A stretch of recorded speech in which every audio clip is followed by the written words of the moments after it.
Bidiyon mu ne bidiyo ne na musamman domin za mu bayani akan ci gaban da wayoyin zamani suke samu da ci gaban da ake zaton nan gaba za su yi wayoyi. Da haka assalamu alaikum warahmatullahi wa barkamu da warhaka, sannan mu kuma da sake saduwa da ku a daidai wannan sabon bidiyon ne na kamar kullum Hamza Salisu. Kamar yadda ku gani a farkon bidiyon nan za mu bayani ne akan ci gaban da yake zuwa wayoyi. Za ga akwai wayoyi na zamani yanzu masu wani abu na mamaki, da haka za mu bayanan su dalla-dalla ta yadda za mu gane shin akwai su ko kuma ba su ne. Misali charger da za caza maka waya a cikin minti 9, ko kuma waya transparent wanda bayanta da gabanta duk iri ɗaya ne, ko kuma wayar da zaka sa ta a hannunka kana amfani da ita. Duka za mu bayanin su, idan akwai su zan mana bayani, idan ma babu su zan mana bayani. Amma kafin na fara bayani akan wannan manyan technology na duniya, dan wa kada ka manta kai liking ko kuma na ce kai following din wannan shafin namu, domin muna ɗora bidiyo za a sanar da kai, domin muna bidiyoyi masu matukar muhimmanci. Sannan idan wannan bidiyo ya burge ku, kada ka manta ka danna mai alamar liking, sannan ka share domin yan uwa da yawa su gani su masu amfana. Sirri na farko shine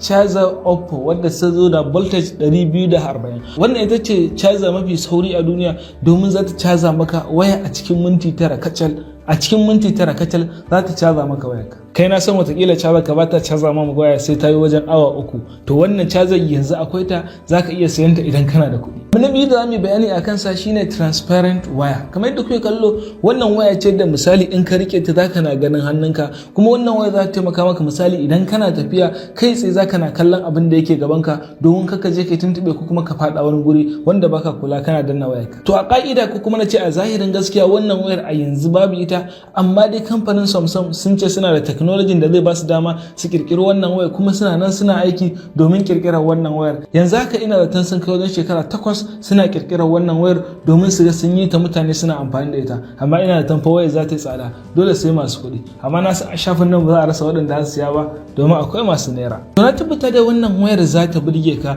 Mu mun taɓa yin bayani akan wani application da zai taimaka maka, kana danna wayarka amma yana amfani da kyamararka, kana kallon abin da yake gabanka. Misali ina haka amma ina kallon abin da yake gabana. Idan kana son ɗauko wannan application din da muka yi taɓa yin bayani akan sa a baya a wannan shafin namu, kai da zan ajiye muku link din shafin mu a ƙasa, ku yi searching din application cikin sauƙi za ku same shi, kuma ku fara amfani da irin wannan technology da zai zo nan gaba. Technology na uku na ƙarshe da za mu bayani a kansa shine bracelet phones. Wannan wani tsarin waya ne ko kuma na ce kamar agogo yake, wanda zai baka dama, yana da projector a hannu, kai tsaye zaka sa shi a hannunka, kana daddanna wayarka, duk abin da zaka kai, kana cikin ruwa ne zaka iya amfani da ita, kana gurin kallo, kana gurin menene, duk zaka iya amfani da shi. Da naga wannan technology yayi bala'in burge ni, domin yanzu zai taimaka maka misali kana cikin harkokinka kawai sai dai kai haka. Na tabbata ina jin duk a garin kuma ba wanda ka taba ganin shi da irin wannan. Na tabbata misali idan ka saye shi zaka na burge mutane, amma shin yanzu akwai shi ko kuma babu shi? Kamfanin da suka kirkiri wannan technology sun ce akwai shi, yana nan yana aiki, amma idan ka zai sayan wannan technology zaka ga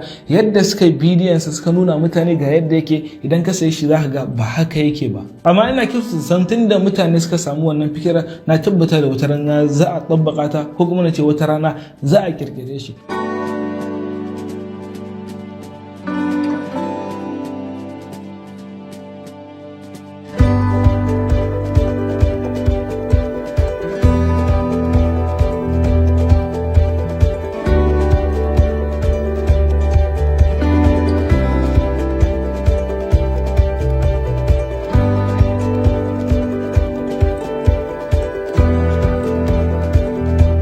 Yan uwa, game da ku gani a nan bidiyon namu zai ta tsaya. Idan wannan bidiyon ya burge ku, kada ku manta ku danna mai alamar liking, sannan ku sharing domin yan uwanku da yawa su gani su masu amfana.